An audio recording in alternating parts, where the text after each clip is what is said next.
میں اس سورہ میں بہت بلیو کرتی ہوں کہ بسم اللہ الرحمن الرحیم والعصر ان الانسان لفی خسر الا الذین آمنوا وعملوا الصالحات وتواصوا بالحق وتواصوا بالصبر۔ ہر اس انسان کو جس میں صبر ہے بڑی طاقت ہوتی ہے، اسے زندگی میں جو چاہیے ملتا ہے۔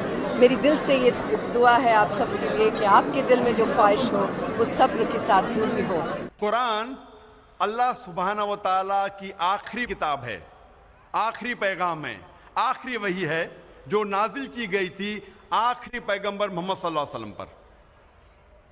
قرآن ساری دنیا کی سب سے بہترین کتاب ہے، یہ انسانیت کے لیے پیغام ہے، رحمت اور ہدایت کا سرچشمہ ہے، گنہگاروں کے لیے تنبیہ ہے،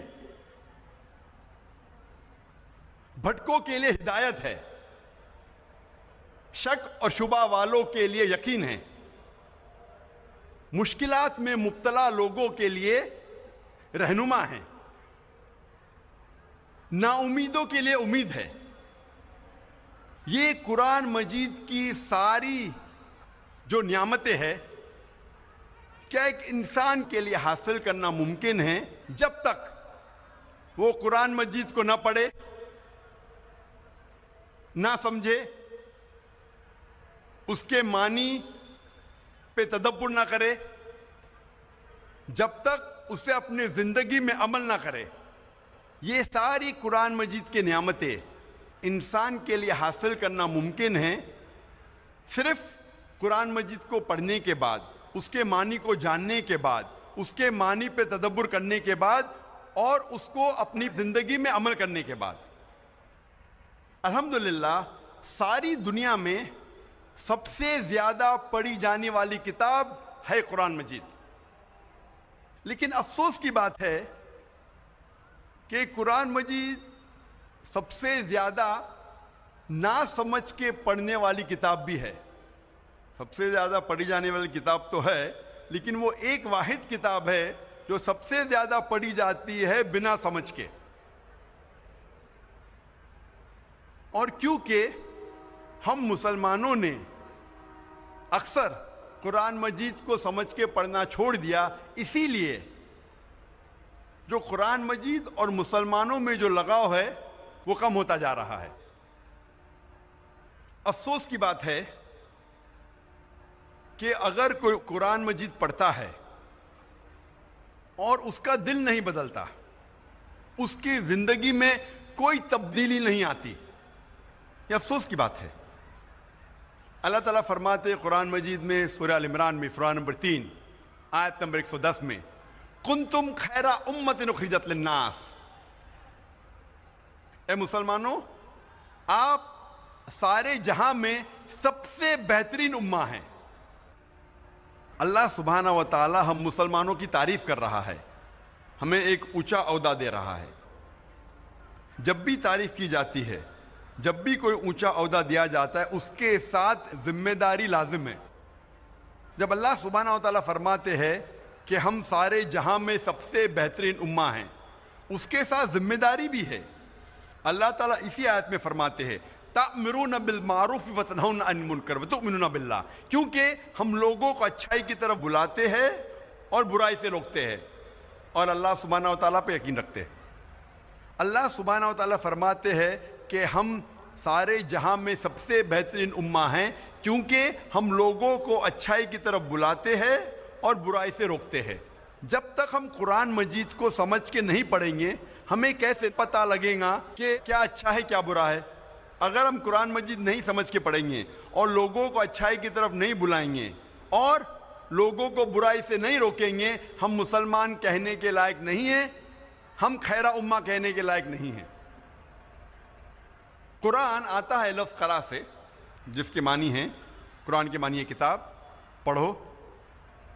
قرآن کو کہا گیا فرقان، جو حق اور باطل کے درمیان فیصلہ کرتا ہے۔ فرقان، کرائٹیریا ٹو جج رائٹ فرام رانگ، وہ کتاب جو حق اور باطل کے درمیان فیصلہ کرتی ہے۔ جب تک ہم قرآن مجید کو سمجھ کے نہیں پڑھیں گے ہمیں کیسے پتہ لگے گا کیا حق ہے اور کیا باطل ہے؟ اسی لیے قرآن مجید کو سمجھ کے پڑھنا بہت ضروری ہے۔ آج ہم تحقیق کریں گے اکثر مسلمان قرآن مجید کو سمجھ کے کیوں نہیں پڑھتے۔ سب سے عام بہانہ جو مسلمان دیتے ہیں قرآن مجید کو نہیں سمجھ کے پڑھنے کا، وہ یہ ہے کہ ہم عربی زبان نہیں جانتے۔ اگر کوئی عربی زبان نہیں سیکھ سکتا ہے تو کم از کم وہ قرآن مجید کا ترجمہ پڑھے۔ اور آج الحمدللہ دنیا کی اہم زبانوں میں قرآن مجید کا ترجمہ ہو چکا ہے۔ مولانا عبد المجید دریابادی فرماتے ہیں کہ ساری دنیا میں سب سے مشکل کتاب جس کا ترجمہ کیا جا سکتا ہے وہ قرآن مجید، کیونکہ قرآن مجید کی زبان آسمانی زبان ہے، اللہ سبحانہ و تعالیٰ کی زبان ہے، اور یہ معجزہ زبان ہے۔ اسی لیے قرآن مجید کا 100% ترجمہ کرنا ممکن ہی نہیں۔ لیکن الحمدللہ کئی علماء دین نے کئی سال ریسرچ کرنے کے بعد الحمدللہ دنیا کے اہم زبانوں میں قرآن مجید کا ترجمہ کر چکے ہیں۔ اور ہم اگر قرآن مجید کا ترجمہ پڑھیں گے تو بے شک ہمیں اللہ سبحانہ و تعالیٰ کا جو پیغام ہے اس کے بارے میں پتہ لگے گا۔ اور آپ کو قرآن مجید کا ترجمہ اس زبان میں پڑھنا چاہیے جو زبان میں آپ کو مہارت ہے۔ اگر آپ کو اردو میں مہارت ہے تو قرآن مجید کا ترجمہ اردو میں پڑھیے، اگر آپ کو ہندی میں مہارت ہے تو ہندی میں پڑھیے، اگر انگریزی میں مہارت ہے تو انگریزی میں پڑھیے، اگر فرینچ میں مہارت ہے تو فرینچ میں پڑھیے۔ لیکن قرآن مجید کا ترجمہ پڑھنا لازم ہے اگر آپ عربی زبان نہیں جانتے، تاکہ آپ اللہ سبحانہ و تعالیٰ کا آخری پیغام کو سمجھ سکے۔ لیکن اکثر ہم مسلمان کافی بہانے کرتے ہیں۔ کئی مسلمان کہتے ہیں کہ میں اتنا مشغول ہوں میرے تجارت میں کہ مجھے قرآن مجید پڑھنے کا وقت نہیں، میں میرے کام میں اتنا مشغول ہوں کہ مجھے قرآن مجید پڑھنے کا ٹائم نہیں۔ اللہ تعالیٰ فرماتے ہیں قرآن مجید میں سورہ بقرہ میں سورہ نمبر 2 آیت نمبر 1 اور 2 میں، الف لام میم ذالک الکتاب لا ریب فیہ ھدی للمتقین۔ الف لام میم یہ کتاب میں ہدایت ہے بے شک، بنا کوئی شک کے متقین کے لیے۔ اللہ تعالیٰ فرماتے ہیں کہ اس قرآن مجید میں آپ کو فائدہ ہے اس دنیا میں اور آخرت میں بھی۔ اور اللہ تعالیٰ فرماتے ہیں سورہ کہف میں سورہ نمبر 18 آیت نمبر 54 میں کہ اللہ سبحانہ و تعالیٰ نے اس قرآن مجید میں کئی مثال پیش کی ہے جو انسانوں کے لیے فائدہ مند ہیں۔ اور اللہ تعالیٰ پیغام دہراتے سورہ الزمر میں سورہ نمبر 39 آیت نمبر 27 میں کہ اللہ سبحانہ و تعالیٰ نے اس قرآن مجید میں کئی مثال پیش کی ہے جو انسانوں کے لیے فائدہ مند ہیں۔ تو یہ قرآن مجید جب آپ پڑھیں گے تو نہ ہی آپ کو اس دنیا میں فائدہ ہوگا بلکہ آخرت میں بھی فائدہ ہوگا۔ اور آپ اتنے سال ضائع کرتے ہیں کتاب پڑھنے کے لیے، ڈگری حاصل کرنے کے لیے، قرآن مجید پڑھنے کے لیے کتنا وقت لگتا ہے؟ اگر آپ قرآن مجید فاسٹ پڑھیں گے تو چند دنوں میں آپ قرآن مجید پڑھ سکتے ہیں۔ لیکن محمد صلی اللہ علیہ وسلم کی حدیث ہے جو صحیح حدیث ہے ترمذی میں، جہاں اللہ کے رسول فرماتے کہ جس نے قرآن 3 دن سے کم میں پڑھا تو اس نے قرآن مجید کو نہیں سمجھا۔ تو اگر آپ قرآن مجید کو آہستہ پڑھیں گے ایک منزل ہر روز تو آپ قرآن مجید 7 دن میں پڑھ سکتے ہیں۔ اور آہستہ پڑھیں گے اگر ہر روز ایک جز ایک پارہ تو قرآن مجید آپ مکمل کریں گے 30 دن میں، 1 مہینے میں۔ کیا ہمارا فرض نہیں کہ ہم اللہ کا کلام، اللہ کا آخری پیغام، ہمارے خالق ہمارے رب کے آخری پیغام کو سمجھ کے پڑھے؟ مسلمانوں کو اکثر غلط فہمی ہے کہ قرآن مجید صرف مسلمانوں کے لیے نازل ہوا اور یہ غیر مسلمانوں کے لیے نہیں ہے۔ اللہ سبحانہ وتعالیٰ فرماتے ہیں قرآن مجید میں سورہ ابراہیم میں سورہ نمبر 14 آیت نمبر 1 میں الف لام را، ہم نے یہ کتاب نازل کیے محمد صلی اللہ علیہ وسلم پہ تاکہ وہ انسانوں کو اندھیرے سے روشنی میں لے آئے، سارے انسانوں کو، نہ کہ صرف مسلمانوں کو۔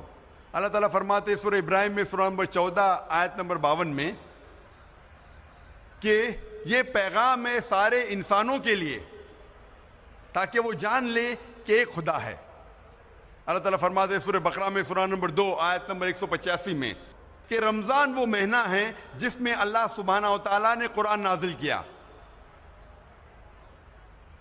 ہدایت کے لیے سارے انسانوں کے لیے، اور یہ فرقان ہے جو حق اور باطل کے درمیان فیصلہ کرتا ہے۔ اللہ تعالیٰ فرماتے سورہ الزمر میں سورہ نمبر 39 آیت نمبر 41 میں کہ ہم نے قرآن نازل کیا محمد صلی اللہ علیہ وسلم پہ تاکہ وہ انسانوں کو ہدایت دے۔ قرآن مجید میں یہ نہیں کہا گیا ہے کہ صرف مسلمانوں یا عربوں کو ہدایت دے، لیکن سارے انسانوں کو ہدایت دے۔ قرآن مجید صرف مسلمانوں کے لیے نہیں بلکہ سارے انسانوں کے لیے ہے۔ اللہ تعالیٰ فرماتے ہیں سورہ انبیاء میں سورہ نمبر 21 آیت نمبر 107 میں وَمَا أَرْسَلْنَاكَ إِلَّا رَحْمَةً لِلْعَالَمِينَ کہ ہم نے محمد صلی اللہ علیہ وسلم کو نہیں بھیجا لیکن رحمت بنا کے سارے انسانوں کے لیے، سارے عالموں کے لیے۔ اللہ تعالیٰ فرماتے قرآن مجید میں کہ محمد صلی اللہ علیہ وسلم رحمت بنا کے بھیجے ہیں، نہ کہ صرف مسلمانوں کے لیے، نہ کہ صرف عربوں کے لیے، بلکہ ساری انسانیت کے لیے، سارے عالموں کے لیے۔ اللہ تعالیٰ فرماتے سورہ فاطر میں سورہ نمبر 35 آیت نمبر 24 میں وَمَا أَرْسَلْنَاكَ إِلَّا كَافَةً لِلنَّاسِ بَشِيرًا وَنَذِيرًا کہ ہم نے محمد صلی اللہ علیہ وسلم کو ایک یونیورسل میسنجر جیسے بھیجا ہے، سارے انسانوں کے لیے ایک پیغمبر بھیجا ہے تاکہ وہ لوگوں کو ہدایت دے، لیکن اکثر انسان اب بھی نہیں جانتے۔ تو محمد صلی اللہ علیہ وسلم صرف مسلمانوں یا صرف عربوں کے لیے نہیں بھیجے گئے تھے بلکہ سارے انسانوں کے لیے بھیجے گئے تھے۔